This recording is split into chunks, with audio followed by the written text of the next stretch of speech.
Bien, nous allons voir maintenant ensemble la situation d'évaluation numéro 3.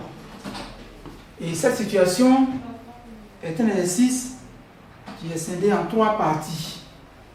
La partie A, dans la partie A, on nous dit on considère la fonction g définie par g de x égale à moins x au cube plus 3x plus 4. Première question, petit a, étudie les variations de g, la fonction g. Petit b, dresse son tableau de variation. 2a, montre que l'équation g de x égale à 0 admet une seule solution alpha telle que alpha est compris entre 2 et 3. Petit b, donne un encadrement de alpha d'ordre 1. La partie b, soit f, la fonction définie par f de x égale à x au carré moins 1 le tout divisé par x au cube plus 2x carré. Et c, grand C, sa courbe représentative dans un repère OIJ. 1a, détermine l'ensemble de définitions de la fonction f. B, calcule les limites de f en moins l'infini et en plus l'infini, puis donne une interprétation du résultat. Petit c, calcule les limites de f à gauche et à droite en moins 2 et en 0. Ça veut dire qu'il faut calculer également les limites de f à gauche et à droite en 0. Puis interprète graphiquement les résultats obtenus. Bien entendu, c'est chacun des résultats qui sera interprété. Petit 2, étudie les positions relatives de la courbe C par rapport à l'axe des abscisses.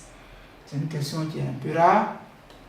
3a, calcule f' de x et vérifie que pour tout x appartenant à l'ensemble des définitions de f' de x égale à x fois g de x divisé par x au cube plus 2x carré, le tout exposant 2. B, déduisant les variations de f, puis dresse son tableau de variation. Donc, nous devons déduire les variations de f de la dérivée, donc du signe de f'. La dernière partie, la partie C, soit h la restriction de f à l'intervalle ouvert 0 fermé alpha. 1a montre que h est une bijection de l'intervalle ouvert 0 fermé alpha vers un intervalle k à déterminer. Petit b, dresse le tableau de variation de h-1 qui est la bijection réciproque de h, puisque nous disons qu'il faut montrer que h est une bijection. Cela veut dire que h admet une réciproque qui est notée h-1. On nous demande de dresser le tableau de variation de h-1. Enfin, 2a, calcule h-1 de 0, ça veut dire l'antécédent de 0 par h. B, justifie que la bijection réciproque du h est dérivable en 0, puis calcule le nombre dérivé de h-1 en 0. Voici le résumé. Nous allons donc passer à la correction. Nous allons parcourir les questions les unes après les autres. Soyez donc attentifs.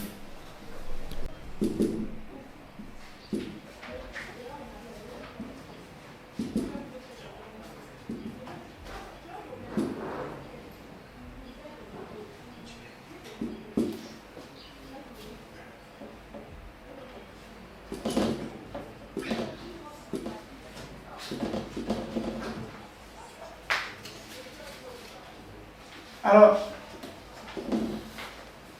la question 1a de la partie 30A nous demande d'étudier les variations de la fonction g. Donc, les variations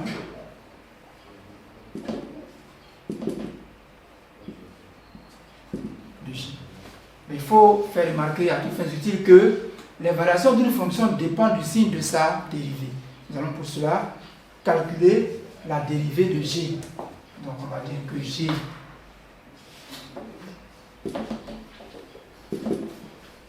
est dérivable sur grand R parce que c'est un polynôme et sa dérivée est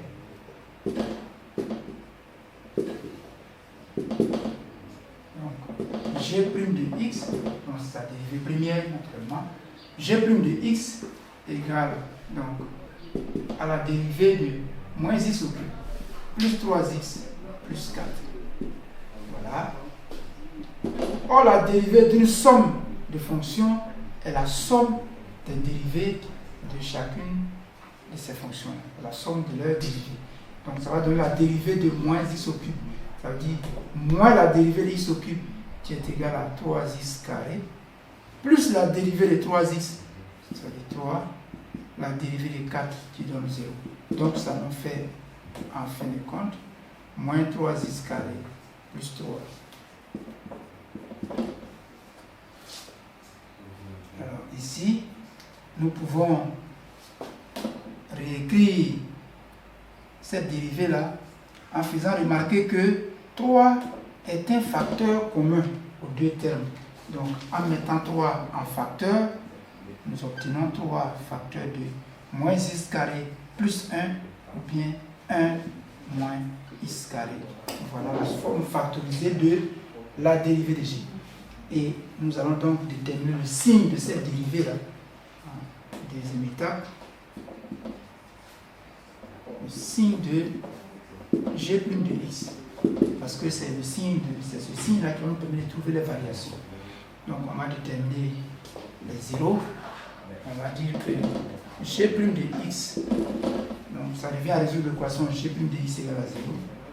Donc g' de x égale à 0 équivaut à 3 facteurs de 1 moins x carré égale à 0. Et comme 3 n'est pas nul, pour que ce produit-là soit nul, il faut que 1 moins x carré soit nul. Or, 1 moins x carré, c'est une quantité remarquable que nous pouvons écrire sous la forme 1 moins x, donc tout facteur de 1 plus x. Dire que ceci égale à 0, cela revient à dire que 1 moins x égale à 0, ou bien 1 plus x est égal à 0. Par conséquent, nous allons avoir les zéros. G' de x égale à 0, ça veut dire que moins x égale à moins 1, autrement dit x égale à 1, ou bien x égale à moins 1. Donc voici les deux zéros de la dérivée première de g.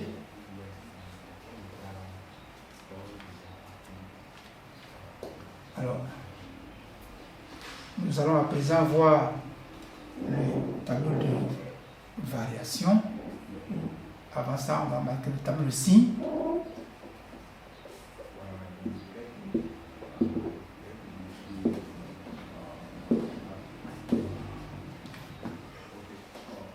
C'est un tableau qui comporte deux lignes. La première ligne, c'est l'ensemble des définitions. Et la seconde ligne, c'est le signe de la dérivée.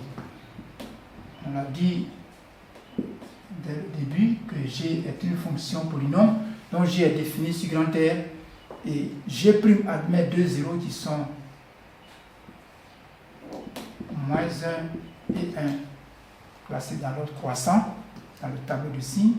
Et le signe de g', c'est le signe du coefficient a, c'est-à-dire le coefficient de x carré, c'est le signe du coefficient de x carré à l'extérieur de 0. Or, le coefficient de x carré, c'est moins 3 qui est négatif. Donc, à l'extérieur de 0, nous avons le signe négatif. Et à l'intérieur, nous avons le signe contraire du signe du coefficient a. Donc, nous avons le signe positif dans l'intervalle. Sur l'intervalle, ouvert à moins 1, ouvert à 1. Et en moins 1 ou bien en 1, la dérivée s'annule, c'est ce que nous avons montré précédemment. Ça veut donc dire que pour tout x appartenant à l'intervalle ouvert moins l'infini moins 1, union l'intervalle ouvert en 1 plus l'infini, nous avons le même signe qui est le signe négatif. Et pour tout x appartenant à l'intervalle ouvert moins 1, 1, g' de x est positif. Alors, nous dirons que g est strictement décroissante sur l'intervalle ouvert moins l'infini moins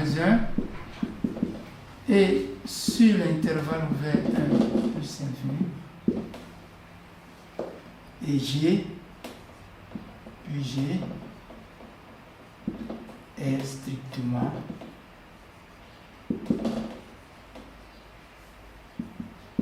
croissante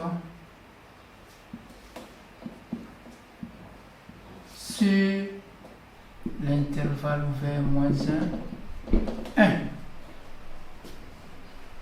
Là, on nous demande donc d'étudier les variations de G. Le petit b, la question petit b, c'est la question suivante. On nous demande de dresser le tableau de variation de G. Quels sont les tableaux?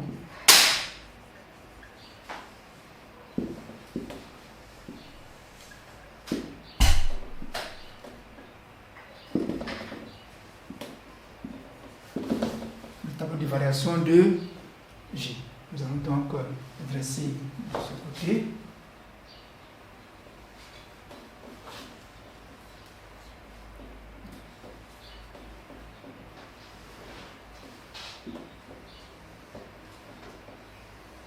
Voilà, la première ligne, c'est l'ensemble de définition, qui est donc grand R, c'est-à-dire l'intervalle ouvert à moins l'infini, ouvert plus infini. Et la deuxième ligne,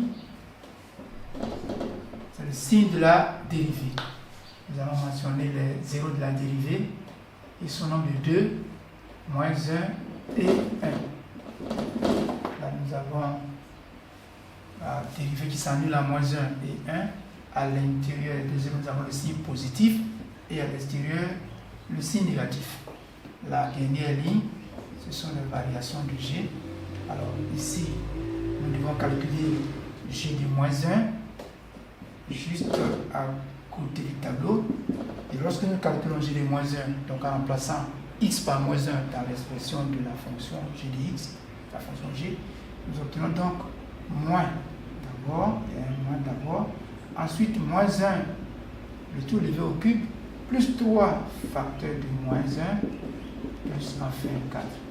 Alors ça nous donne moins 1, le tout au cube, comme l'exposant est impair, ceci donne moins 1, moins 1, ça nous donne plus 1. 3 fois moins 1, ça fait moins 3. 1, moins 3, ça fait moins 2. Moins 2, plus 4, ça nous fait, un instant, attention, ça c'est 1. 1 plus 4, ça fait 5. Voilà, 5 moins 3, ok, ça nous donne 2. Voilà. Donc G de moins 1 égale à 2. Donc je vais écrire ici 2. Et comme nous avons trouvé la fonction est décroissante sur cet intervalle, je mentionne ça comme ça. Et comme c'est un polynôme à moins l'infini, la limite du polynôme G est la limite de son terme de plus haut degré. Or, le plus haut degré c'est moins x au cube. Donc, si nous voulons la limite à moins l'infini, il nous faut nous intéresser seulement à ce terme-là. À moins l'infini, compte tenu de la parité de 3, 3 étant impair, alors x exposant 3 va tendre vers moins l'infini, précédé d'ici moins, ça va donner plus l'infini. Donc nous marquons ici plus l'infini. Ensuite, sur l'intervalle ouvert moins 1, 1, la dérivée étant positive, on a dit que la fonction est strictement croissante. Et l'image de 1, ça nous donne moins 1 au cube, plus 3 fois 1, plus 4. Moins 1 au cube, ça fait moins 1, plus 3, ça fait 2, 2 plus 4, ça me donne 6. Voilà. Et la fonction décroît après. En plus infini, on va faire la même chose que tout à l'heure. En plus infini, nous allons prendre la limite du terme le plus haut degré et on dit que quelle que soit la parité de l'exposant de x en plus infini, x exposant n va tendre vers plus infini. À cause d'ici moins, on va avoir moins l'infini. Donc je vais marquer là-bas moins l'infini. Voici le tableau de variation de G.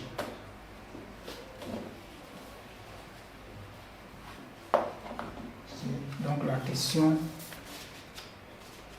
1b. 2a montre que l'équation g de x égale à 0 admet une seule solution alpha telle que alpha est compris entre 2 et 3. Donc, cette fois-ci, la question est ramenée à un intervalle bien précis. On va nous montrer qu'il existe un nombre alpha compris entre 2 et 3 tel que g de alpha égale à 0. Alors, nous allons marquer 2a.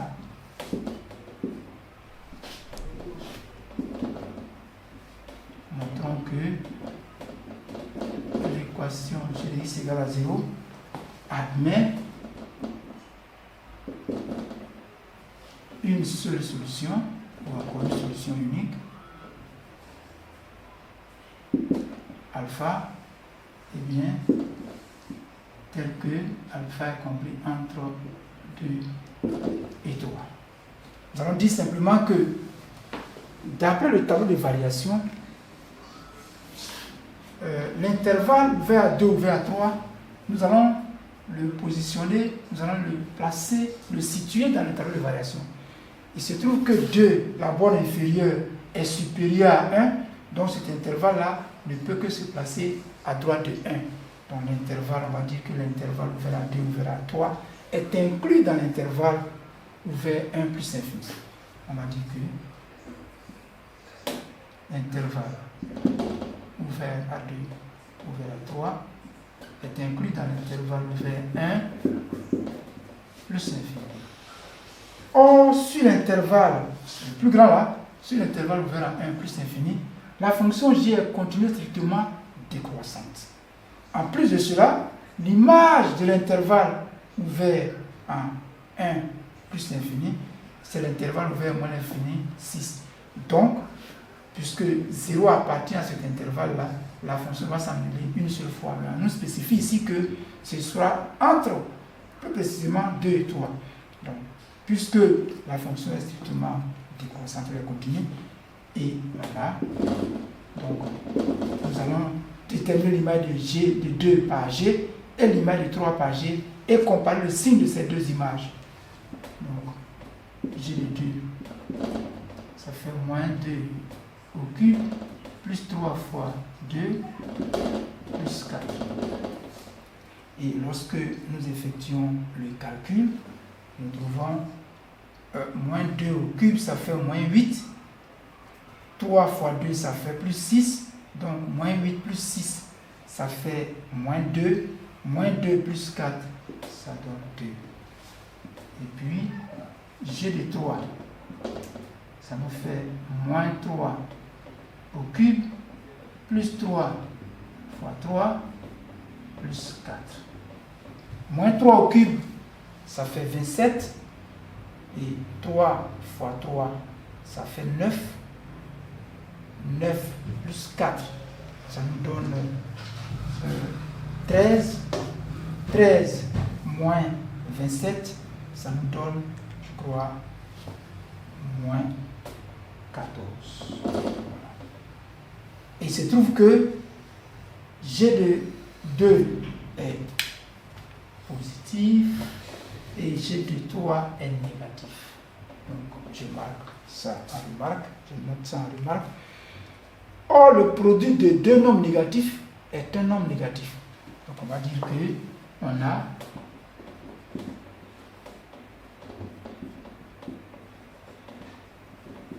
l'image de 2 fois l'image de 3 est négative.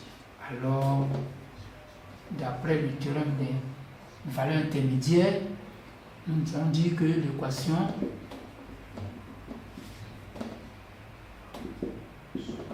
g de x égale à 0 admet une solution unique ou une seule solution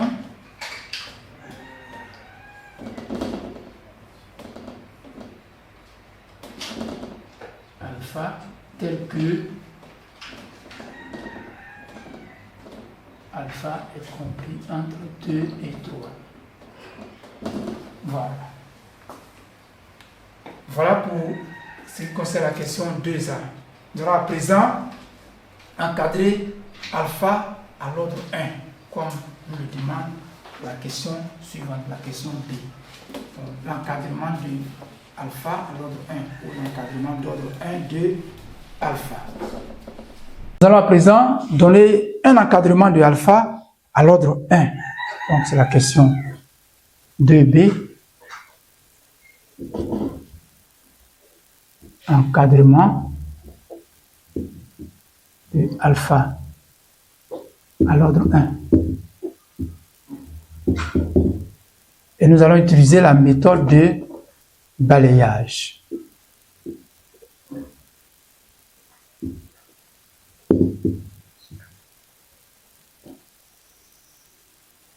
Et cette méthode consiste à dresser un tableau dans lequel nous allons dresser les nombres d'ordre 1, les nombres décimaux d'ordre 1 compris entre 2 et 3.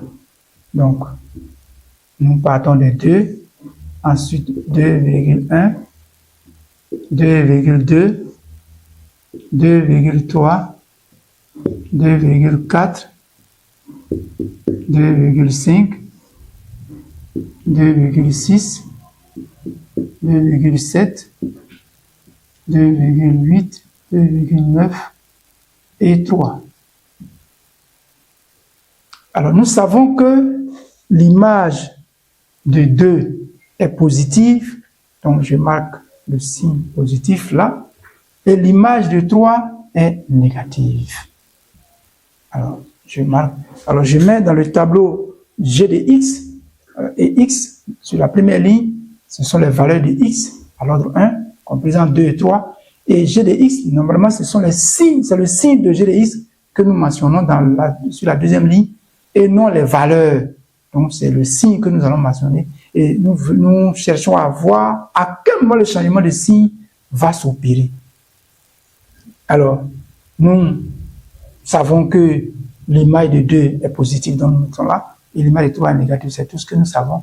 Quant à l'image de chacun des nombres d'ordre 1 compris en 2 et 3, nous n'avons aucune information. Pour cela, nous allons calculer les images les unes après les autres pour voir à quel niveau va s'opérer le changement de signe. Mais si, par exemple, le changement de signe devrait s'opérer entre 2,9 et 3, si nous devons faire tout ce calcul, ça va nous perdre du temps. Ça va nous perdre du temps. Et donc, pour être efficace, nous allons déterminer l'image de 2,5 par la fonction G. Et lorsque nous cherchons l'image de 2,5, nous trouvons que cette image est négative. Alors, comme cette image est négative, ça veut dire simplement que toutes les valeurs, je vais mettre ça en rouge pour qu'on sache que, voilà, j'ai calculé ça d'abord. Et à partir de ce signe-là, du signe de l'image de 2,5 et du signe de l'image de 3, nous constatons que le changement de signe ne peut pas s'opérer dans cet intervalle. Alors, donc, je complète, ça veut dire que toutes les images ici seront automatiquement négatives. Ça nous fait gagner du temps.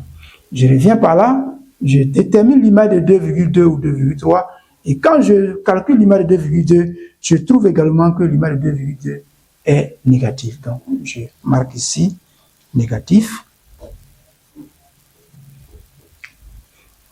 Ce qui veut dire encore que les deux autres images là, l'image de 2,3 et l'image de 2,4 seront nécessairement négatives. Donc, constatez que après seulement 2 calculs, j'ai pu remplir presque la quasi-totalité des cases. Il me reste une seule case et je vais calculer l'image de 2,1 et après calcul, je me rends compte que l'image de 2,1 est positive. Donc, le changement de signe s'opère finalement dans cette zone et voilà, nous allons écrire que on obtient que alpha est compris entre 2,1 et 2,2. Voilà l'encadrement d'ordre 1 de alpha. On peut nous demander de faire l'encadrement d'amplitude 0,1, l'amplitude 10 puissance moins 1, ça veut dire la borne supérieure moins la borne inférieure, donnerait 0,1 simplement. Ou l'encadrement d'ordre 1, ça veut dire 2 nombres décimaux ayant un chiffre après la virgule chacun. Alors, La dernière question, j'avais mis une dernière question, malheureusement, j'ai oublié de mentionner, c'est le signe de g de x. Donc, nous allons ajouter à l'énoncé, c'est le signe de g de x suivant les valeurs de x. Donc, la troisième et dernière question de la partie A, c'est donne le signe de g de x. Donc, je marque donne le signe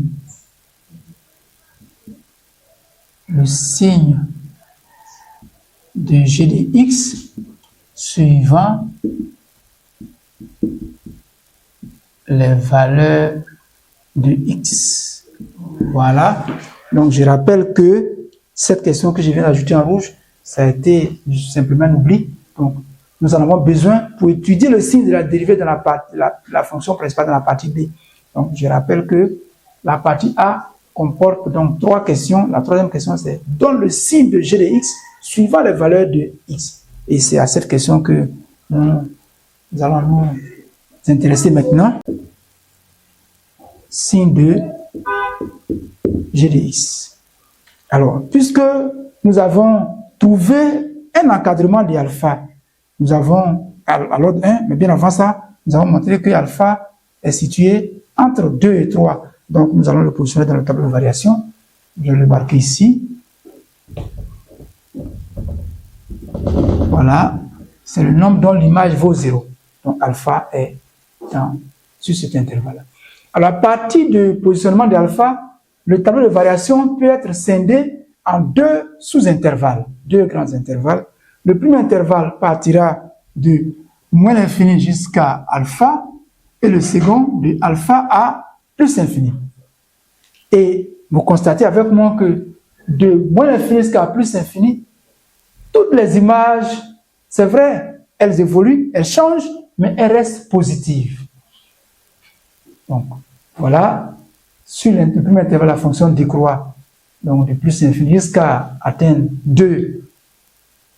Et après, elle croît pour atteindre 6, et puis elle décroît après pour atteindre 0. Donc, sur l'intervalle ouvert moins l'infini alpha, g de x est sur l'intervalle ouvert à 0, ouvert à plus infini. Autrement dit, l'image de l'intervalle, donc on va dire, l'image de l'intervalle ouvert moins l'infini alpha par g, c'est l'intervalle ouvert à 0 plus l'infini. Donc nous allons dire pour cela que si x appartient à l'intervalle ouvert moins l'infini alpha, alors son image qui est g de x va appartenir à l'intervalle image, c'est-à-dire l'intervalle ouvert 0 plus l'infini. Ça veut dire simplement que g de x est positif. Et puis, donc premier point, second point, l'image de l'intervalle ouvert alpha plus l'infini, c'est l'intervalle ouvert moins l'infini 0. Ce qui veut dire que si x appartient à l'intervalle ouvert alpha plus l'infini, son image appartient quant à elle à l'intervalle ouvert moins l'infini 0, ce qui veut dire que g de x est négatif. Et au finish, donc voilà, donc si x est dans cet intervalle, ici, voilà. Donc je vais conclure pour dire que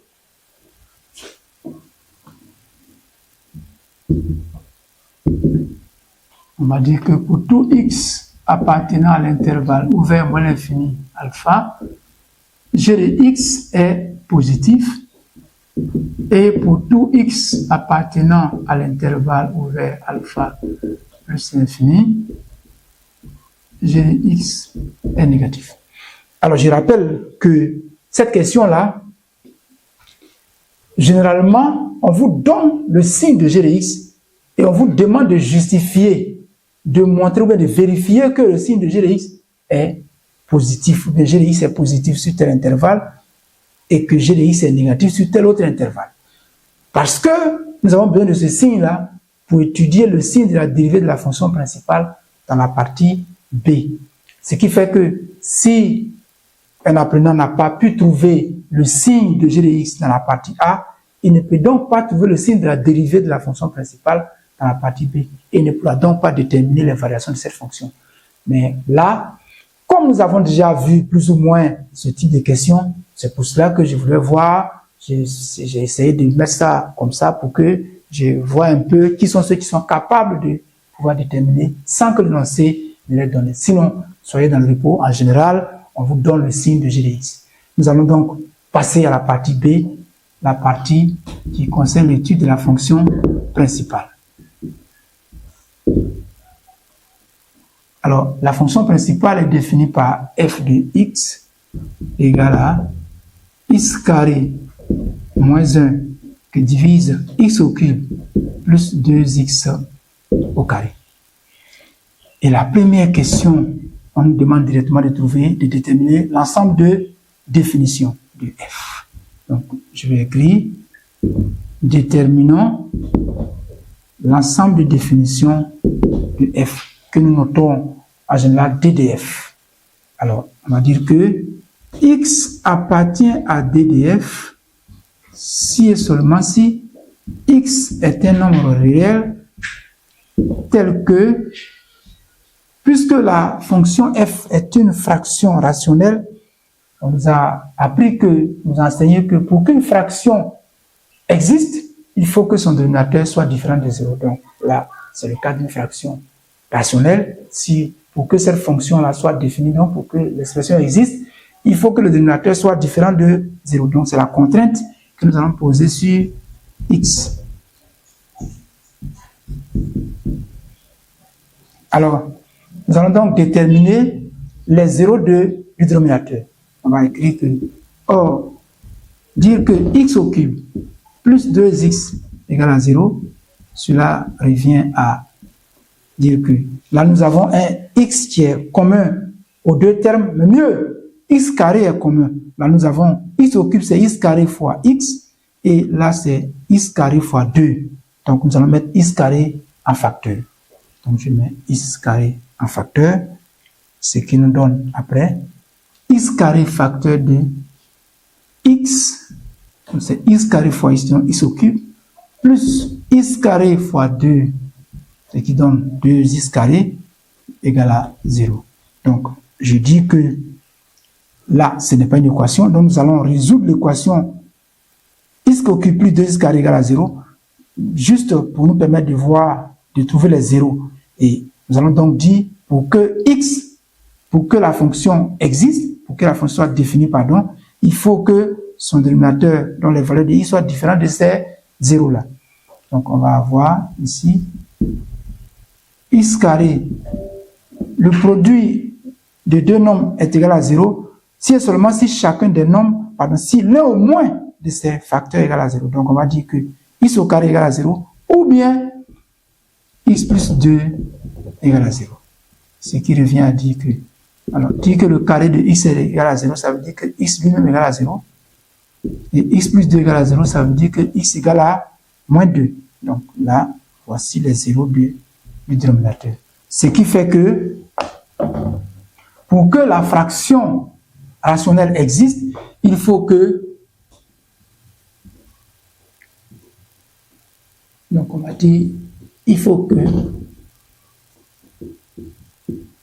pour que x appartienne à DDF, il faut que x appartienne à R et on va dire tel que x différent de 0 et x différent de moins 2. Donc voici les valeurs que x ne doit pas prendre pour que la fonction soit définie, pour que la fraction rationnelle existe. On va écrire que donc DDF égale à grand R privé des nombres 0 et moins 2. Alors, cet ensemble de définitions peut être aussi écrit sous la forme d'une réunion d'intervalles. Nous allons mentionner ça pour qu'on puisse comprendre pourquoi la question suivante a été posée de cette manière-là. On nous demande à la question suivante de déterminer la limite de f en moins l'infini et en plus l'infini. Ensuite, déterminer sa limite à gauche et à droite en moins 2, et puis à gauche et à droite en 0. Alors, nous allons écrire, je vais écrire ici, ou encore, donc je vais écrire ou encore DDF, ça va donner donc l'intervalle ouvert moins l'infini, ouvert moins 2, union l'intervalle ouvert moins 2, ouvert 0, union l'intervalle ouvert 0, plus l'infini. Voici une autre notation de l'ensemble de définitions. Là, il est noté sous la forme d'une réunion de 3 intervalles. Lesquels intervalles ont pour borne, donc moins l'infini et moins 2, donc à gauche de moins 2. Ensuite, le second intervalle, c'est l'intervalle défini, l'intervalle ouvert moins 2, 0. Donc, nous allons nous intéresser à la limite de f. Quand x va tendre vers moins 2 par valeur supérieure, donc à droite de moins 2. Quand x va tendre vers 0 par valeur inférieure, ensuite, le dernier intervalle, c'est l'intervalle ouvert 0 plus l'infini. Donc, nous allons nous intéresser au comportement de la fonction. Donc, à la limite de f, quand x va tendre vers 0 par valeur supérieure et quand x va tendre vers plus l'infini. Voilà pourquoi on nous demande ensuite de déterminer les limites, premièrement, de f en moins l'infini et en plus l'infini. Donc, voilà. Ces deux bornes-là nous intéressent. Donc, on va marquer petit b, calcul de limite en moins l'infini et en plus l'infini. Donc, premier astérisque, puisqu'il y a 2 limites à calculer. Donc, je marque la limite lorsque x tend vers moins l'infini de f de x. Ça va donc donner la limite quand x tend vers moins l'infini du quotient de x carré moins 1 par x au cube plus 2x carré. Voilà. Comme c'est une fraction rationnelle et dans le cours, sur la première leçon, on nous a dit que la limite d'une fraction rationnelle à l'infini est égale à la limite du quotient des termes de plus haut degré numérateur par le dénominateur à l'infini. Donc cette limite va être égale à la limite quand x tend vers moins l'infini de x au carré sur x au cube.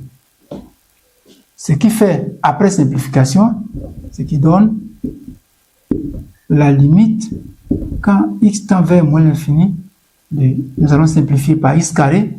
Donc, x carré au numérateur simplifié, ça va nous donner c'est x carré fois 1, et au dénominateur, c'est x carré fois x. Donc, il va rester 1 sur x. Or, nous avons également vu dans la limite de référence sur la première leçon que quand x tend vers moins l'infini, l'inverse de x tend vers 0. Donc, ça va nous donner 0. Donc, ça fait la limite quand x tend vers moins l'infini de f de x égale à 0. Voilà, j'encadre simplement.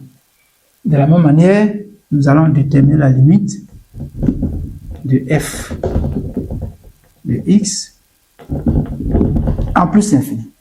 Et c'est égal à la limite en plus l'infini de x carré moins 1 le tout sur x au cube plus 2x carré. Là encore, c'est la limite d'un quotient rationnel, donc ça nous fait une fraction rationnelle, donc ça nous fait la limite en plus infini, pour les mêmes raisons que tout à l'heure, après simplification, nous allons avoir la limite quand x tend vers plus infini de 1 sur x, qui donne également 0.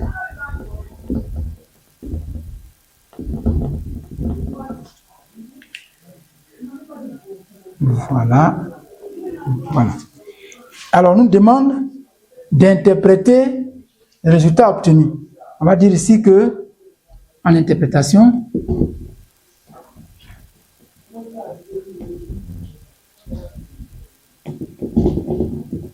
interprétation graphique. Alors, c'est l'incidence de ces résultats-là sur la courbe de la fonction qu'on nous demande de donner simplement. On nous a dit dans le cours que lorsque x tend vers l'infini plus ou moins l'infini. Si f tend vers une valeur réelle b, alors la droite d'équation y égale à b est une asymptote horizontale à la courbe de C de f à moins l'infini. Et si c'est en plus infini, si la limite donne k par exemple, on dira que la droite d'équation y égale à k est une asymptote horizontale à la courbe C de f en plus infini. Il se trouve que ici, nous obtenons la même limite en moins l'infini qu'en plus infini, c'est-à-dire 0. Alors, nous allons dire que la droite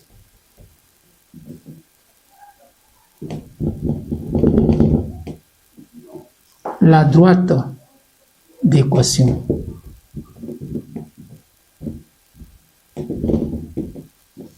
y égale à 0, qui est dans le repère OIJ, en réalité, la droite d'équation y égale à 0, c'est l'axe horizontal, c'est l'axe des abscisses. Donc, je vais mettre en parenthèse l'axe OIJ. Donc, est une asymptote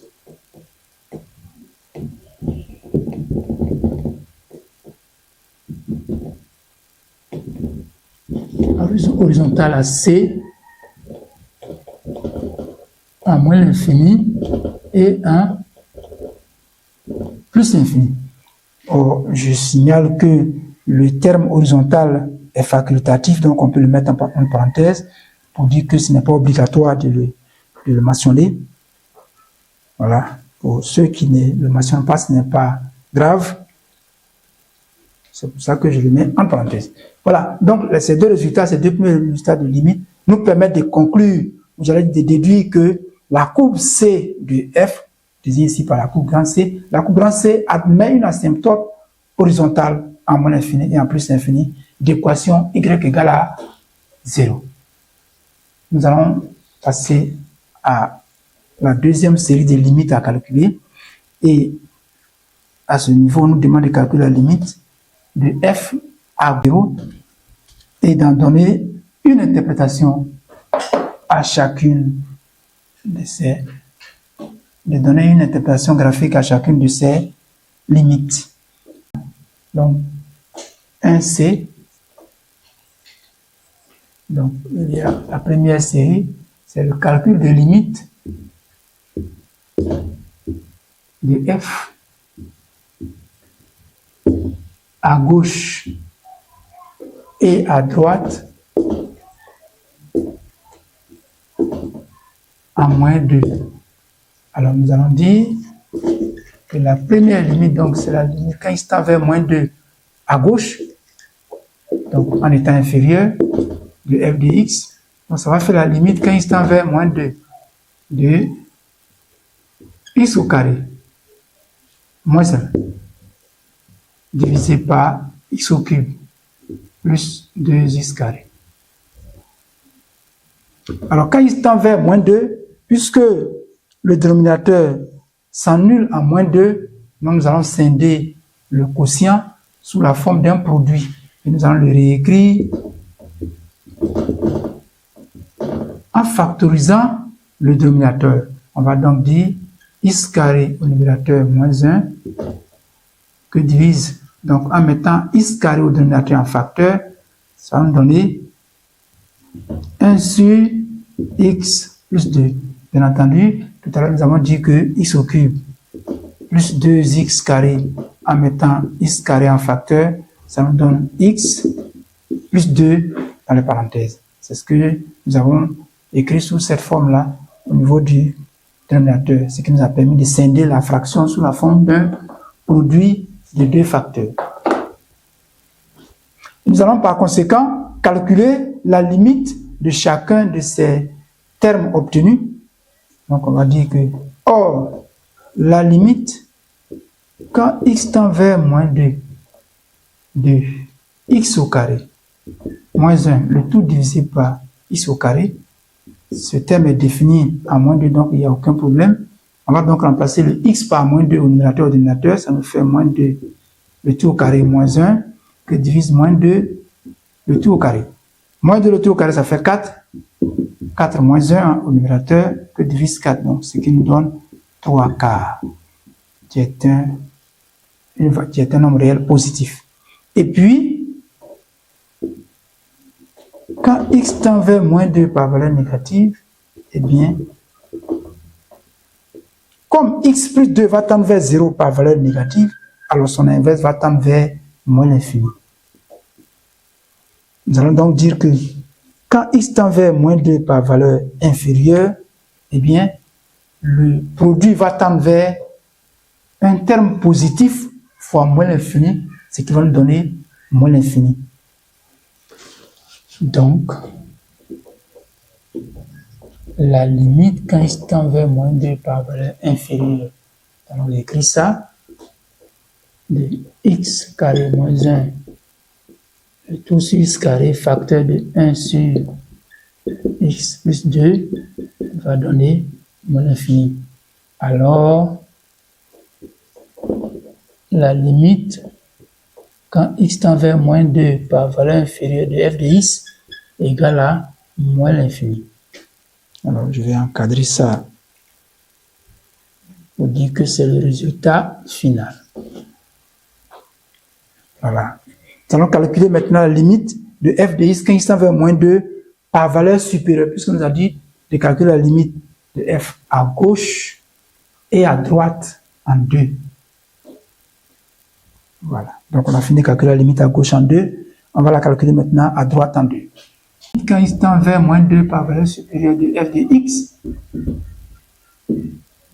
c'est égal aussi à la limite quand x tend vers moins 2 du quotient x carré moins 1 divisé par x au cube plus... Alors, je vais écrire la forme factorisée en même temps. Donc, je peux faire ça. Voilà, donc x plus 2. Voilà. Ça met en évidence l'annulation du dénominateur par moins 2. Ce qui va nous donner la limite quand x tend vers moins 2 par valeur supérieure de x carré moins 1, le tout sur x carré, facteur de 1 sur x plus 2. Et on va dire que quand x tend vers moins 2, alors x carré moins 1, le tout sur x carré, ce terme a la même limite à gauche et à droite, donc ce n'est pas obligatoire de mettre plus par valeur supérieure ici.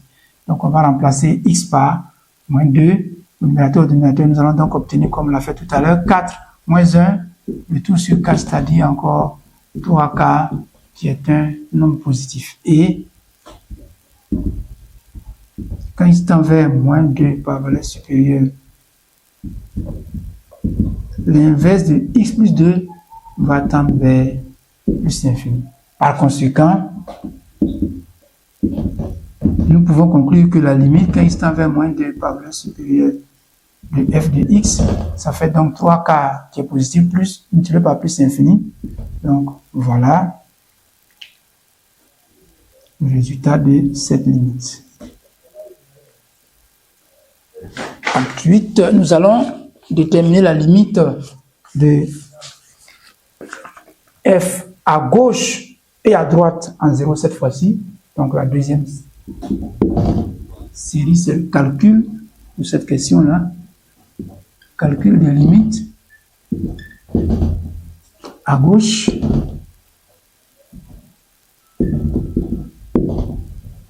et à droite en 0.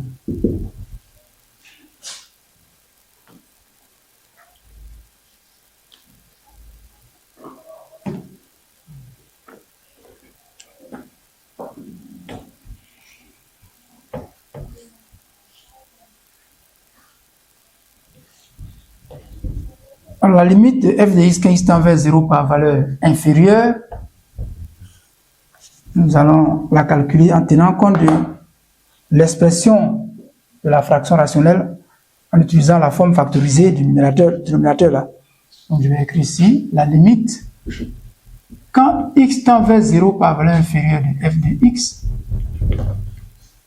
on donne la limite quand x tend vers 0 par valeur supérieure, par valeur inférieure, tant pour moi, de x au carré moins 1, le tout sur, je précise que je nous allons utiliser la forme factorisée du dénominateur pour mettre en évidence l'influence de 0 sur l'annulation du dénominateur.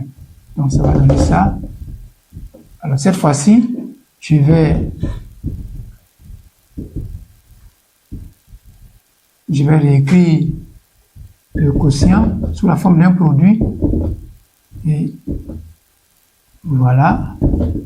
Les deux facteurs mis en évidence, c'est x carré moins 1, le tout sur x plus 2. Et le second facteur, c'est 1 sur x carré, parce que ce facteur-là, c'est lui qui a son dénominateur égal à 0 lorsque x tend vers 0.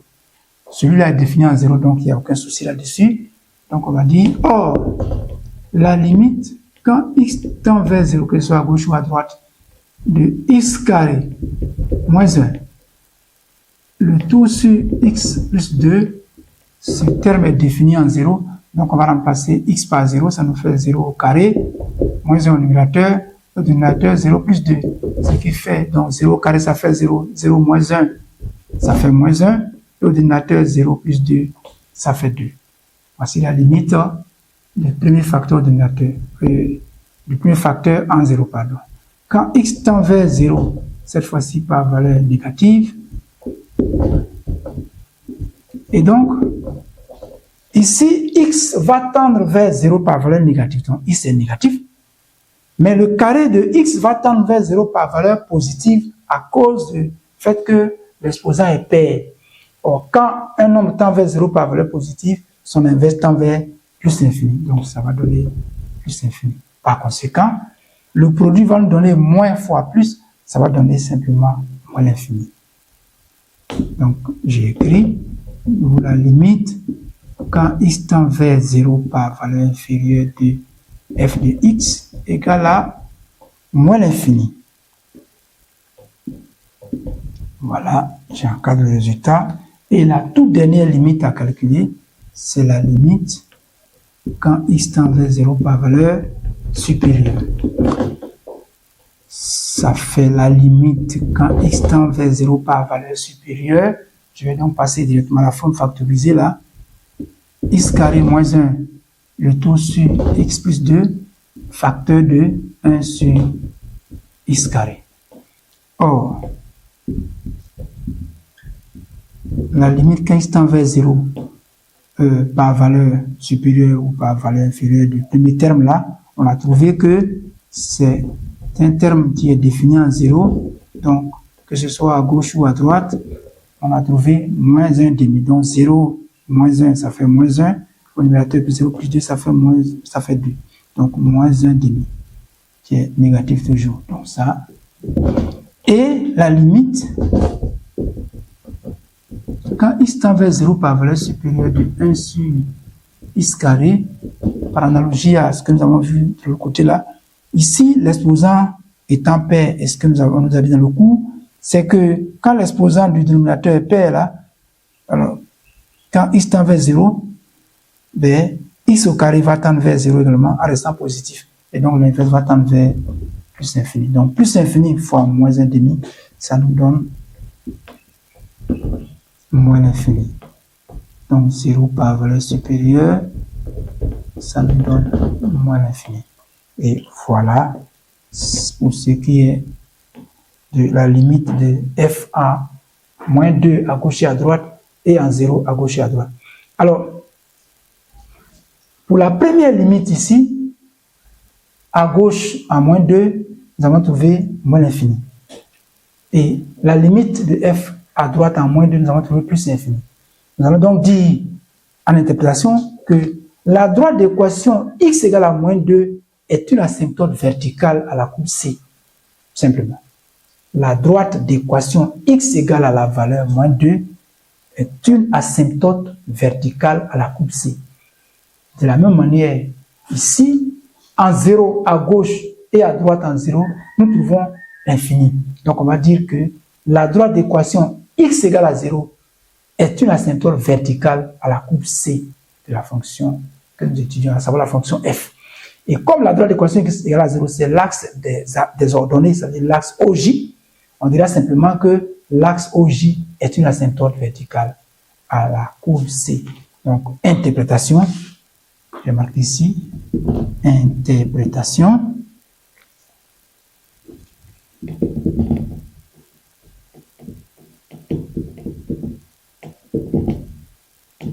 Donc, ce sont deux interprétations. Donc, première interprétation, la droite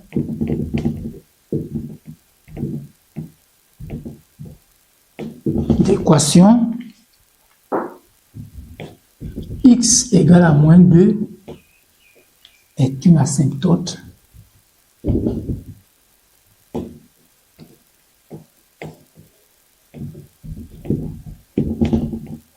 alors, je le disais tantôt, une asymptote verticale. Et j'ai dit un peu en arrière que le terme vertical n'est pas facultatif, c'est une asymptote verticale à la courbe grand C. La deuxième et dernière interprétation, c'est celle qui concerne la limite de f à gauche et à droite en 0. Alors à gauche et à droite en 0, nous avons également trouvé une limite infinie. Voilà pourquoi nous dirons que la droite d'équation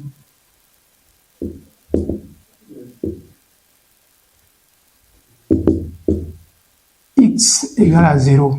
Donc on va mettre ça en parenthèse, c'est l'axe OJ. L'axe OJ est une asymptote à la courbe C, à la courbe C. Voilà. Voici les différentes interprétations que nous devions faire pour ces calculs de limites. Nous allons à présent passer à la question 2, à savoir l'étude de la position ou des positions relatives de la courbe C, la fonction f, par rapport à l'axe des abscisses. Et dans un repère OIJ, comme l'a donné l'énoncé, l'axe des abscisses, eh bien, c'est l'axe horizontal. Alors, on veut voir à quel moment la courbe est au-dessus de cet axe, à quel moment elle va être en dessous de l'axe, et à quel moment éventuellement la courbe va couper l'axe. Donc c'est ça qui est la question. Alors pour le savoir, il suffit de déterminer le signe de f de x suivant les valeurs de x.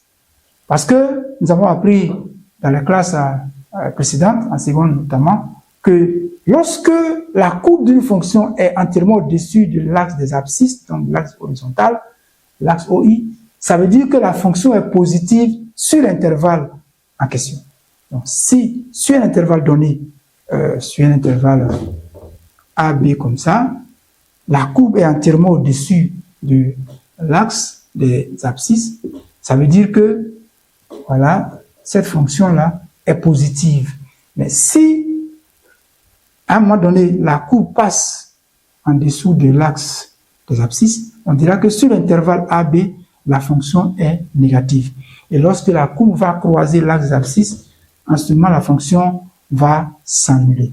Donc, nous allons étudier le signe de f de x suivant les valeurs de x. Donc, la question 2, c'est étudions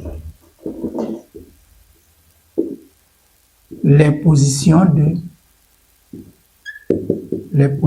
relatives de la courbe C, donc grand C, par rapport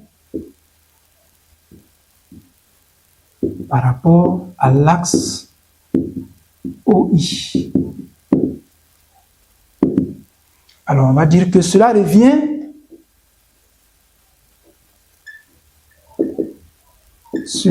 à étudier le signe de f de x suivant les valeurs de x.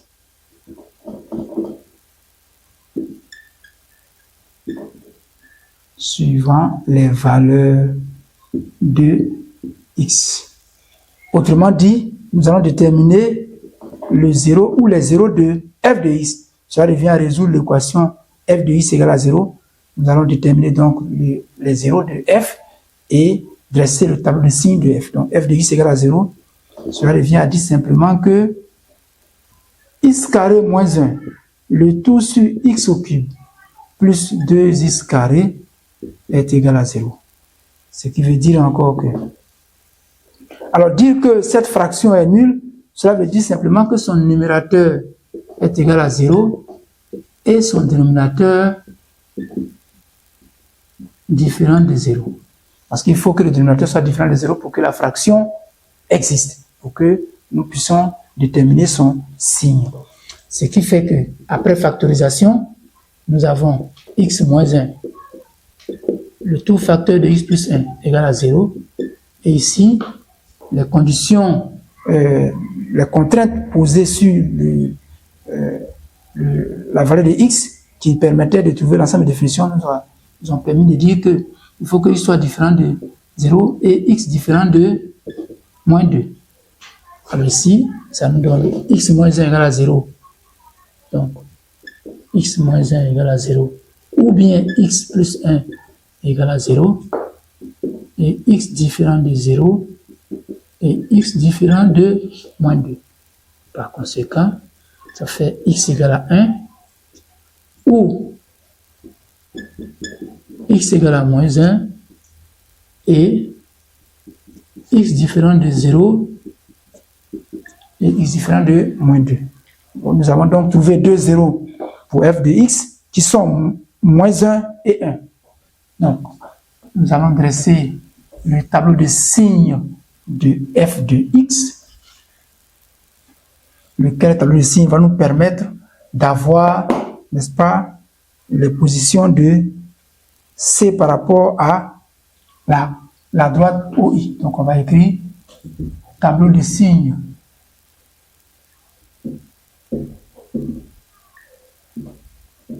de f de x.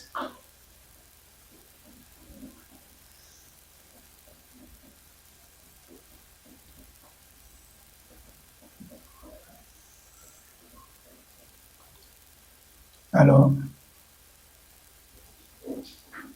je vais mettre une cinquième ligne qui correspond à la ligne donnant le signe de f de x. Alors ici, nous avons donc réécrit f de x en factorisant le dénominateur. Donc, je mets ici f de x égale à... C'est cette expression que nous avons choisie.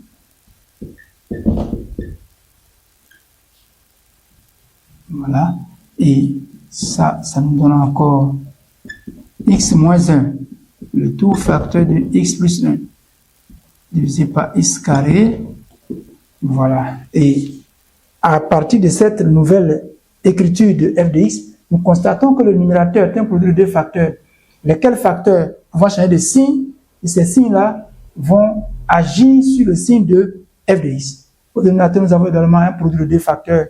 Le premier, c'est x carré qui reste constamment positif pour tout x différent de 0. Et le second facteur, c'est x plus 2 qui peut également changer de signe. Donc, nous allons les mentionner respectivement dans le tableau. Nous avons donc x qui part de moins l'infini à plus l'infini. Ensuite, x carré moins 1, c'est le produit des deux facteurs au numérateur. Là. Après, x carré au dénominateur, x plus 2, et enfin, f de x. Alors, nous avons moins 2. Les différentes valeurs qui nous intéressent, donc. Moins 2, c'est le 0 de x plus 2. Ensuite, moins 1 qui est l'un des 0 de x carré plus x carré moins 1. Après 0. Et enfin 1 qui est également un 0 de x carré moins 1. Donc, je vais mettre le signe là. X carré moins 1 s'en est à moins 1 et en 1. Il a le signe de A, c'est-à-dire le signe du coefficient de x carré à l'extérieur de 0. Or, le coefficient de x carré est positif, c'est 1. et à l'extérieur des deux zéros, c'est-à-dire à l'extérieur de moins 1 et 1, x carré moins 1 est positif. Et à l'intérieur des deux zéros, on a le signe négatif. C'est ce que je fais. X carré reste constamment égal à un nombre positif pour toute valeur différente de 0. Et, sauf en 0 où x carré s'annule. X plus 2, lui, il est positif à droite de moins 2 et négatif à gauche du moins 2. Il s'annule tout en s'annulant en moins 2. Alors, nous allons avoir, sur le premier intervalle, au numérateur, nous avons un terme positif et au dénominateur, un terme négatif, ce qui fait que le quotient devient négatif. Là, tout est positif, donc le quotient est positif. Ici, le numérateur est négatif de moins 1 à 0, le numérateur est négatif. Et que le dénominateur est positif, donc le quotient est négatif. Pareil, entre 0 et 1, et sur le dernier intervalle, le quotient est entièrement positif. Mais attention, la fonction n'est pas définie en 0. Par conséquent, l'intervalle va être ouvert ici. On va donc assurer en 0. Elle n'est pas aussi définie en moins 2. Donc, nous allons assurer là également. Mais pour les valeurs de x égale à moins 1, comme le numérateur s'annule, voilà, on va mettre un 0 là. Et pour x égale à 1, le numérateur s'annule également. Voici le tableau de signes de f de x. Nous allons donc rappeler le signe de f de x. Et ce signe-là va nous permettre de déterminer automatiquement la position de la courbe C par rapport à l'axe des abscisses. Donc on va dire ici que pour tout x appartenant à l'intervalle ouvert moins l'infini, moins 2, union l'intervalle ouvert moins 1, 0, union l'intervalle ouvert 0, 1, alors nous remarquons que f de x est inférieur à 0. Donc, nous allons dire que la courbe C est en dessous de l'axe OI. Et pour tout x appartenant à l'intervalle ouvert moins 2, moins 1, union l'intervalle ouvert 1 plus infini, le tableau de signes nous fait savoir que f de x est strictement positif. Donc, sur ces deux intervalles-là, C est au-dessus de OI, l'axe OI. Et nous allons dire enfin que pour x égale à moins 1, comme f de x égale à 0, alors la courbe croise l'axe des abscisses. Pareil pour la valeur de x égale à 1. Donc on va écrire que pour x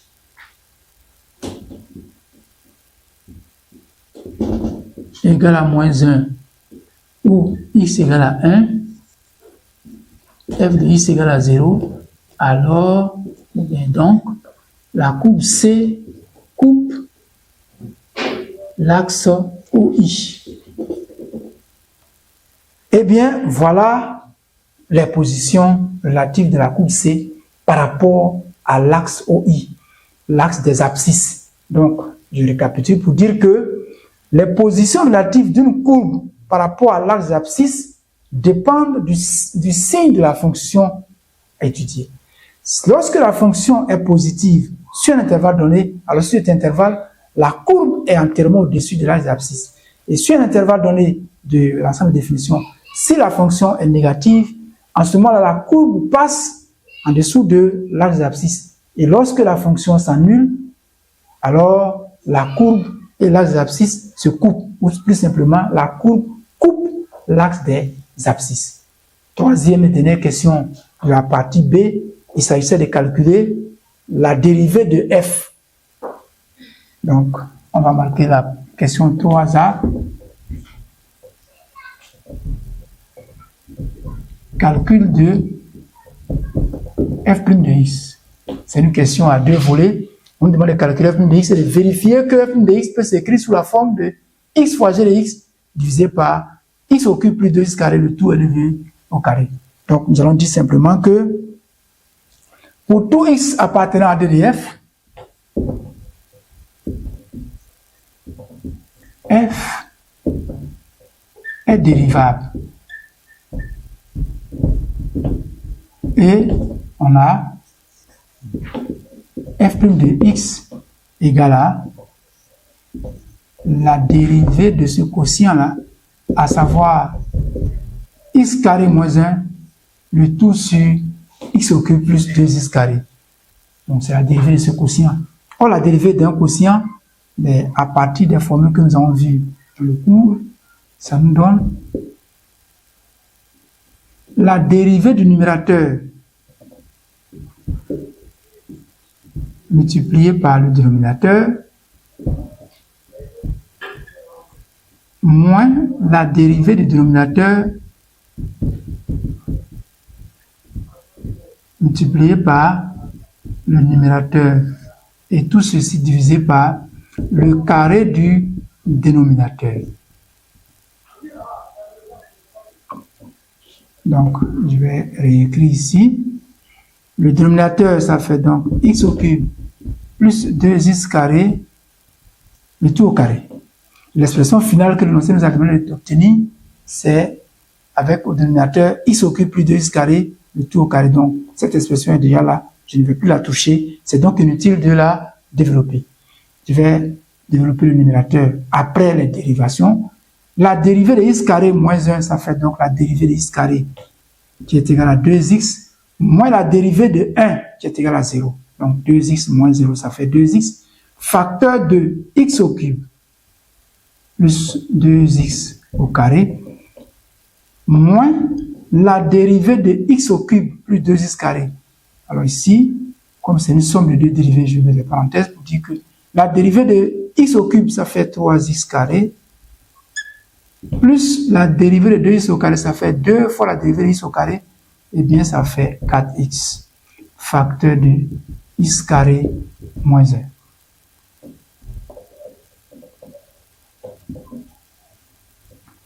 Le dénominateur, c'est toujours x au cube plus 2x carré, le tout au carré. Au numérateur, nous allons développer, après avoir effectué la dérivation, donc 2x fois x au cube, ça nous donne 2x exposant 4, plus 2x fois 2x carré, ça fait 4x au cube, moins, alors ici, 3x carré fois x carré, ça fait 3x exposant 4, 3x carré fois moins 1, ça fait moins 3x au carré, 4x fois x carré, ça fait plus 4x au cube, plus 4x fois moins 1, ça me fait moins 4x. Là, nous allons développer le dernier terme du numérateur en supprimant les parenthèses. Donc, le premier terme, ça reste toujours 2x exposant 4, plus 4x au cube. Je vais donc supprimer les parenthèses, moins 3x exposant 4, moins fois moins 3x carré, ça fait plus 3x au carré, moins fois plus 4x au cube, ça fait moins 4x au cube, moins fois moins 4x, ça fait plus 4x. Donc, je vais regrouper les termes du même degré.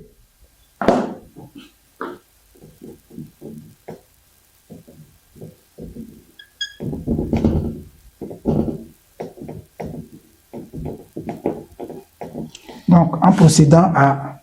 Nous allons réduire le numérateur en procédant donc au regroupement des termes du même degré. Alors, les termes de degré 4, qui sont les termes de degré le plus élevé, donc, il y en a 2, 2x exposant 4, moins 3x exposant 4. Donc, il va rester moins x exposant 4. Après, nous passons au terme de degré 3. Nous avons 4x au cube plus 4x au cube moins 4x au cube. Et ils se simplifient puisqu'ils sont opposés. Le terme de degré suivant, c'est le terme de degré 2. Il y en a un seul. Plus 3x au carré. Et le dernier terme, plus 4x. Alors nous constatons ici que le numérateur comporte 3 termes qui ont tous en commun x. Donc nous allons mettre x en facteur au numérateur. Alors, je vais écrire ça d'abord comme ça, parce qu'on nous demande de calculer f' de x. Et le second volet, on nous demande de vérifier que ça peut s'écrire, f' de x peut s'écrire sous la forme de x multiplié par g de x au numérateur, divisé par ce dénominateur-là. Donc, ça, j'encadre pour dire que c'est le résultat partiel. Donc, je vais factoriser le numérateur pour voir si je peux obtenir l'expression demandée par l'énoncé.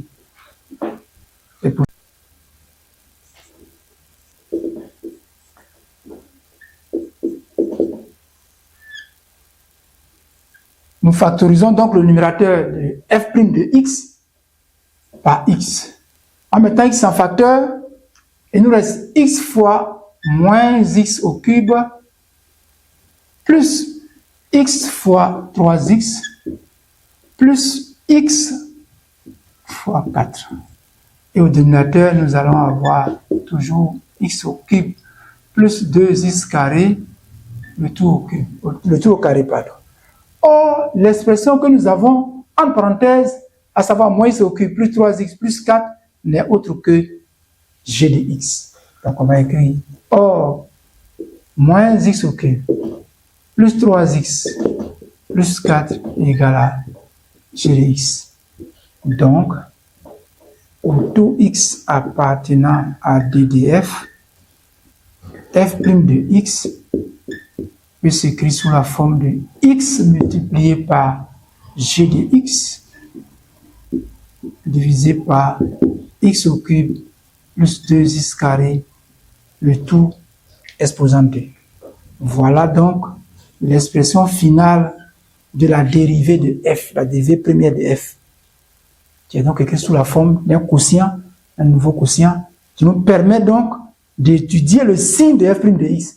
Parce que nous connaissons le signe de g de x dans la partie A, la dernière question, où on nous a demandé de trouver le signe de g de x. C'est pour ça que j'ai signalé tout à l'heure que ce signe-là, dans une situation d'évaluation, sauf si c'est un concours, un cas de concours, là on peut vous donner la question sous cette forme-là. Et comme nous savons que parmi vous, il y en a qui vont aller compétir pour les concours, voilà pourquoi j'ai donné la question sous cette forme-là. On vous donne le signe de g de x suivant les valeurs de x. Sinon, une situation d'évaluation normale en classe, pour des notes, donc on va vous donner le signe, on vous dit, vérifie que sur tel intervalle g de x est positif et que sur tel autre intervalle g de x est négatif. De sorte que, même si vous n'avez pas pu trouver ce qui n'est pas normal, hein, parce que c'est des questions à votre portée, vous devez pouvoir l'utiliser pour déterminer le signe de la dérivée de la fonction principale. Donc voilà, la question suivante nous dit de déduire les variations de f suivant les valeurs de f et de dresser les valeurs de x et de dresser son tableau de variation. C'est donc la question B. Donc on va dire les variations de f.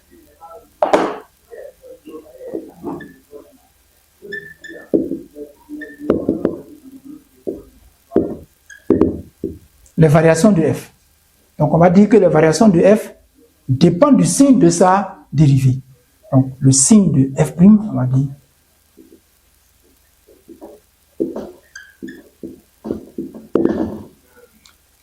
et on va rappeler que pour tout x appartenant à l'ensemble de définitions, le dénominateur qui est un carré va être strictement positif. Par conséquent, au lieu que le signe de la dérivée de f dépende à la fois des deux termes, il va dépendre seulement du signe du numérateur. Donc on va dire alors le signe de f' de x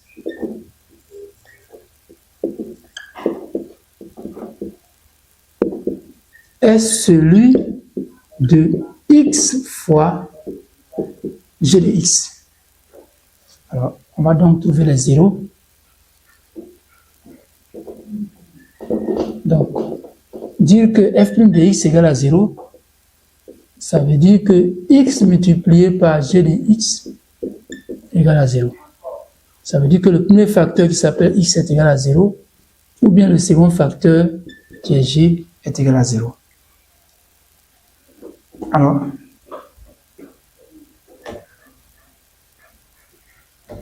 cette relation va nous permettre de trouver les zéros de f', et à partir de ces zéros, déterminer le signe de f', après avoir dressé son tableau de signes. Et c'est ce signe-là qui nous permet de trouver les variations. Alors, je vais écrire ici que f' de x égale à 0, cela veut dire que x égale à 0, ou bien g de x égale à 0, ce qu'on a écrit sur la page précédente. Alors, nous avons vu dans la partie A que g de x égale à 0 a une seule solution, qui est alpha. Donc, dire que g de x égale à 0, ça veut dire que x égale à alpha. Et donc, voici les zéros de la dérivée. C'est à partir de ces zéros-là que nous allons dresser le tableau de signes de la dérivée. Donc, je marque. Un deuxième point. Tableau de signes de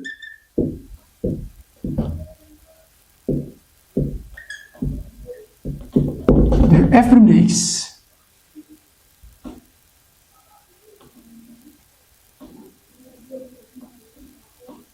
C'est un tableau à 4 lignes.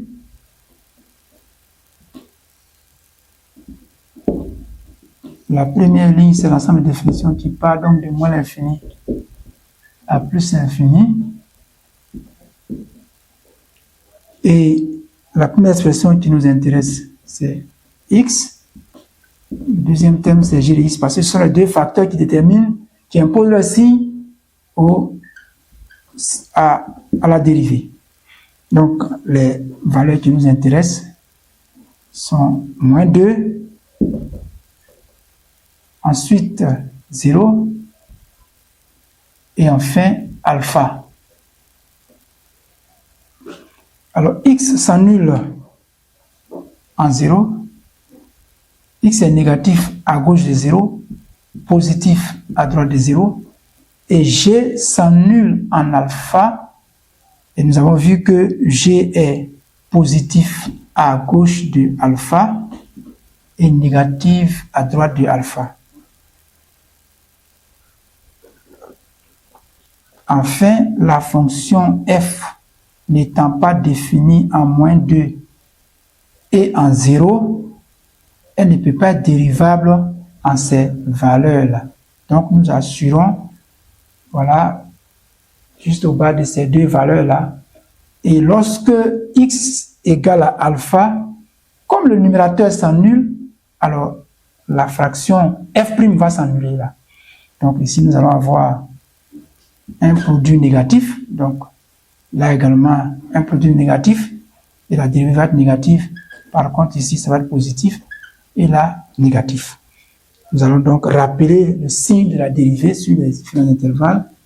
On va écrire que pour tout x appartenant à l'intervalle ouvert moins l'infini, ouvert moins 2, union l'intervalle ouvert moins 2, 0, union l'intervalle ouvert alpha plus l'infini, f' de x est négatif.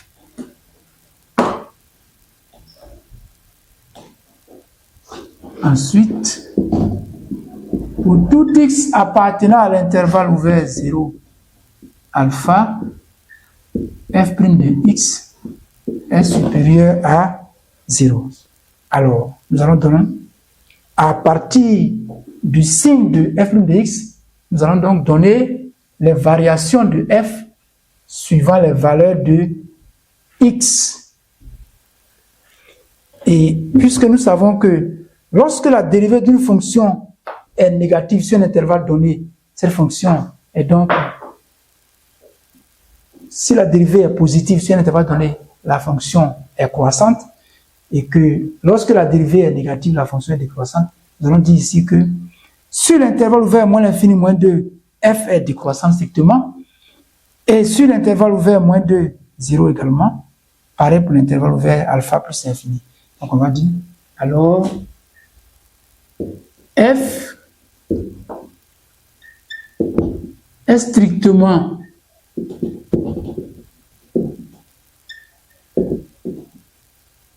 décroissante sur l'intervalle ouvert moins l'infini moins 2, virgule, sur l'intervalle ouvert moins 2, 0, et sur l'intervalle ouvert 0, non alpha plutôt, plus infini.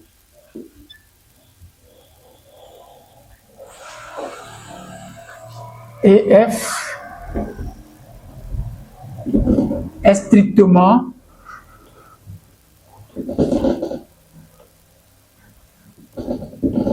croissante sur l'intervalle ouvert 0 alpha.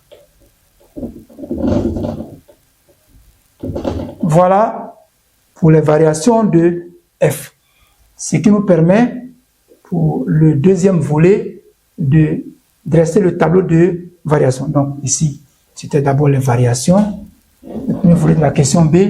Le second volet, c'est le tableau de variation. Donc dressons le tableau de variation de f.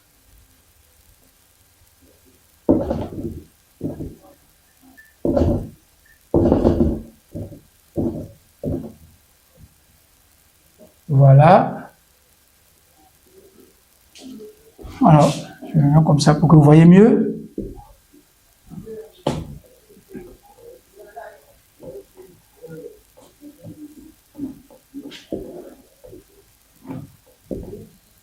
Donc, la première ligne, c'est l'ensemble de définitions.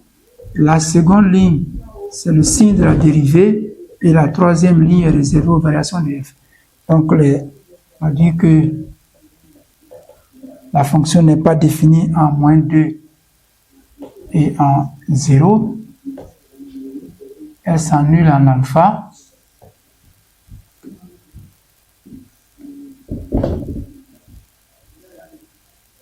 Donc, comme la fonction n'est pas définie en 0, elle n'est pas dérivable en 0. Donc, nous assurons là, pour les mêmes raisons, nous allons assurer ici pour la valeur x égale à moins 2. Et on a dit que la dérivée est négative à gauche de moins 2, entre moins 2 et 0, elle est positive sur l'intervalle ouvert 0 alpha et négative sur l'intervalle ouvert alpha plus infini. La limite de f en moins l'infini, on a trouvé 0, et la limite à gauche en moins 2, on a trouvé moins l'infini. Donc voilà. À droite, en moins 2, nous avons trouvé plus l'infini. À gauche, en 0, on a trouvé moins l'infini. Voilà ce que ça nous donne. À droite, en 0, on a trouvé moins l'infini également. Et ici, c'est f de alpha, ce qui nous permet d'écrire ça. Et en plus l'infini, la limite de f égale à 0. Voici le tableau de variation de f. Nous allons passer maintenant à la dernière partie de cet exercice, à savoir la partie C, qui est la restriction, qui concerne la restriction de f à l'intervalle 0 alpha. Voilà, cet intervalle-là. Voilà. Donc, partie C. On nous dit que f n'est pas monotone sur tout son ensemble de définitions. Elle est monotone sur l'intervalle ouvert moins l'infini moins 2 décroissante là, également sur l'intervalle ouvert moins 2, 0, sur l'intervalle ouvert 0 alpha et sur l'intervalle alpha plus infini. Donc, en prenant un de ces intervalles, excusez-moi, en prenant l'un de ces intervalles, ici précisément l'intervalle ouvert 0 fermé alpha, nous nous rendons compte que cette portion-là, sur cet intervalle, f est continue strictement monotone. Donc, c'est une bijection. Et lorsqu'une fonction est une bijection, c'est un intérêt mathématique pour nous. C'est pour cela que nous sommes intéressés en particulier à cet intervalle-là. Et on nous demande de montrer que h est une bijection, h qui est la restriction de f sur cet intervalle-là. Donc, on va écrire, montrons que h est une bijection de l'intervalle ouvert 0 alpha vers un intervalle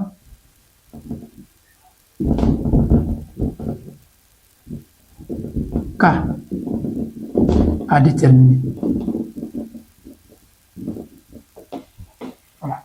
Alors ici, nous allons dire simplement que l'image de l'intervalle fermé 0, ouvert à 0, fermé alpha, sur cet intervalle-là, la fonction f est strictement croissante. Donc, h qui est sa restriction est aussi strictement croissante. Ça veut dire que les bornes ne vont pas être interverties.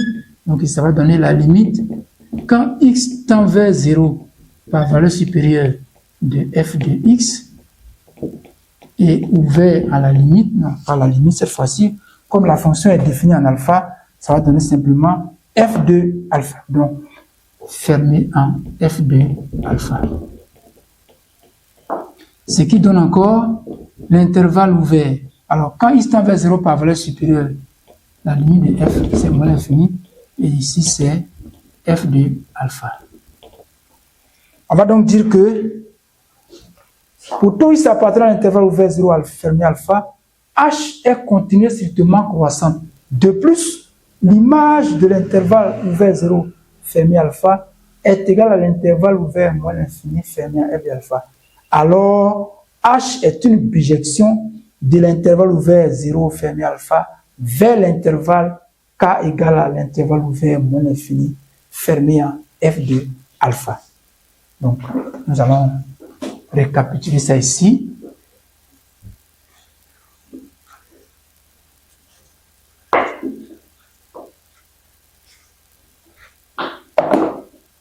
On va dire que h est continue et strictement croissante.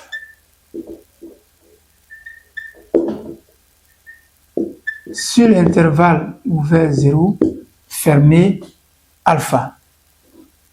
Point. De plus,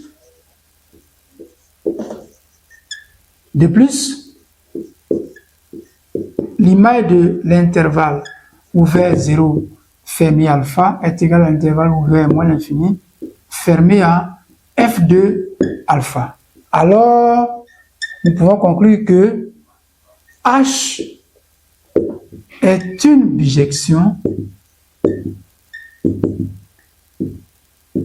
de l'intervalle ouvert 0 fermé alpha vers l'intervalle k égale à, donc on va écrire vers l'intervalle k égale à l'intervalle ouvert moins l'infini fermé f de alpha. La question B, c'est de dresser le tableau de variation de, dressons le tableau de variation de la bijection réciproque de H, noté H-1.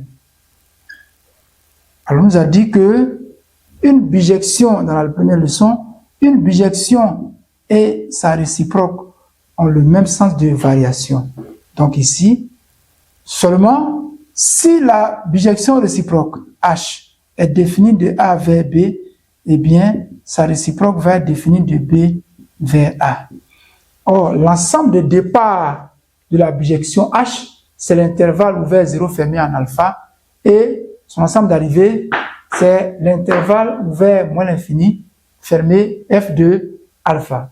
Ce qui fait que l'intervalle ouvert moins l'infini fermé F de alpha devient l'ensemble de départ de la fonction réciproque. Donc, je vais mettre ici moins l'infini et puis F de alpha. Et là, je mets H moins 1. Et comme la fonction est strictement croissante, je fais ça. Et ici, ça va donner 0.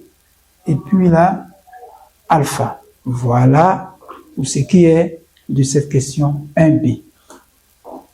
La question 2 nous demande de calculer H-1 de 0.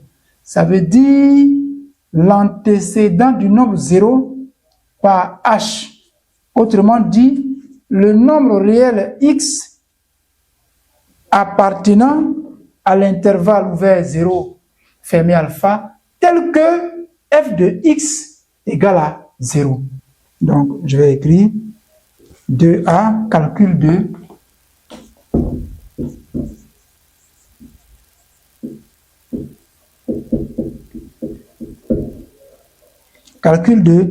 H-1 de 0.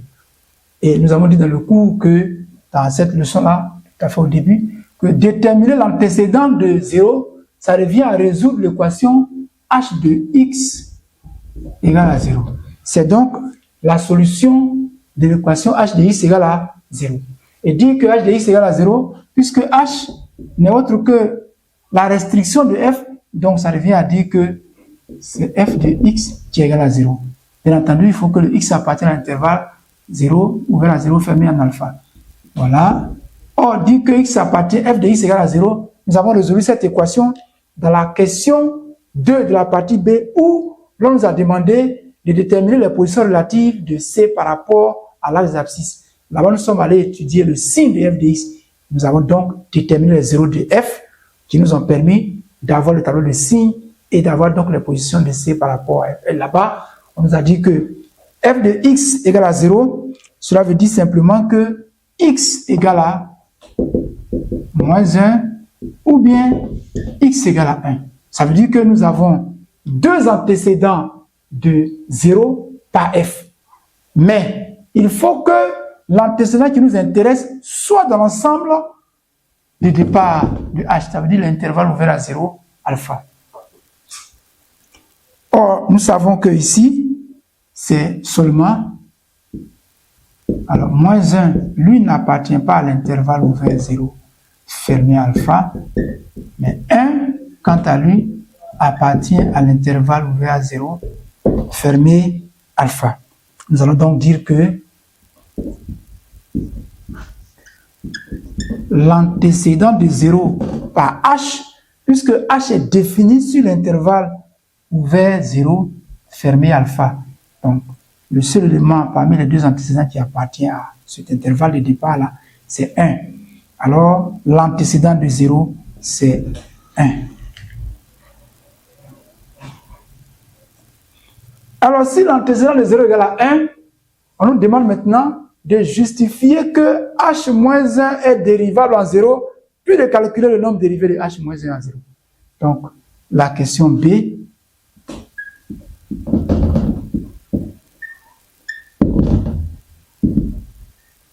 Justifions que H-1 est dérivable en 0. Alors, pour que H-1 soit dérivable en 0, il faut que l'antécédent que nous avons trouvé là, la dérivée de H en cet antécédent-là, il faut que ce ne soit pas nul. Donc, nous allons calculer le nombre dérivé de H par H-1, le nombre dérivé de H en 1. Donc, on va dire que on a H' de 1.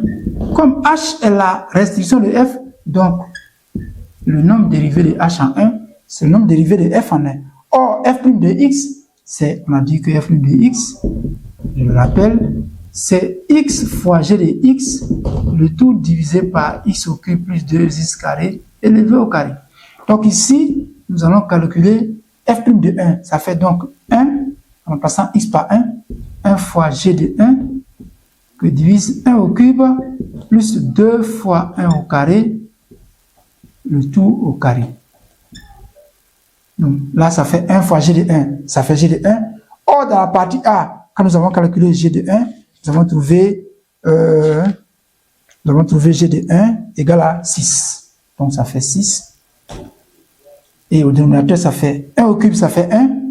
Donc 1. 2 fois 1 au carré ça fait 1. 2 fois 1, ça fait 2.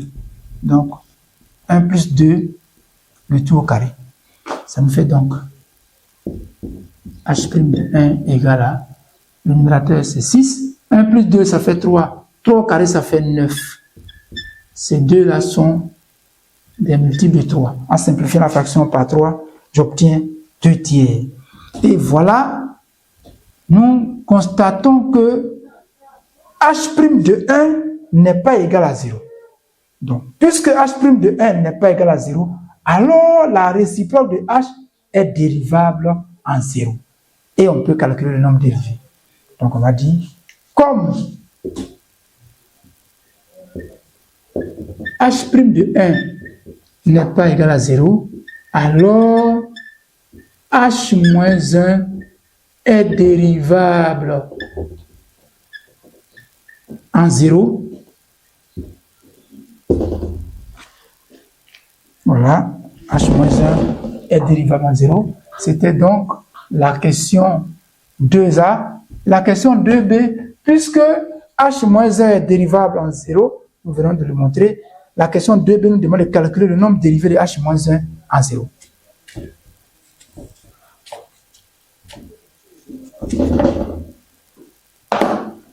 Donc, question petit b. Je vais partager ma page là. Voilà. La question 2b maintenant. Calculons le nombre dérivé de h moins 1 en 0. Donc on va dire que h moins 1 prime, c'est ce qu'on appelle le nombre dérivé de h moins 1 en 0. Alors d'après la formule vue dans le cours, sur la dérivabilité, ça nous donne 1 sur h' de h moins 1 en 0.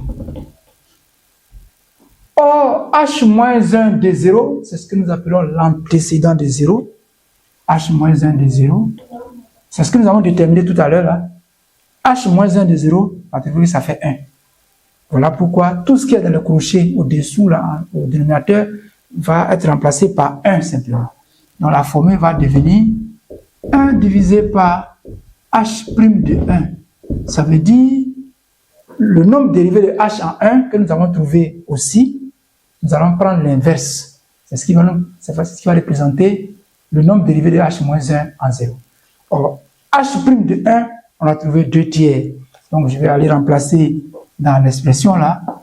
Donc, ça va nous donner 1 sur 2 tiers.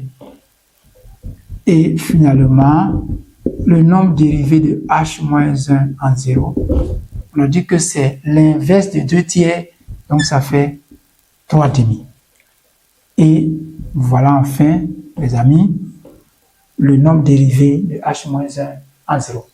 Ceci met donc fin à la partie C et donc nous permet de terminer l'exercice en question, l'exercice petit c, qui est la situation d'évaluation numéro 3.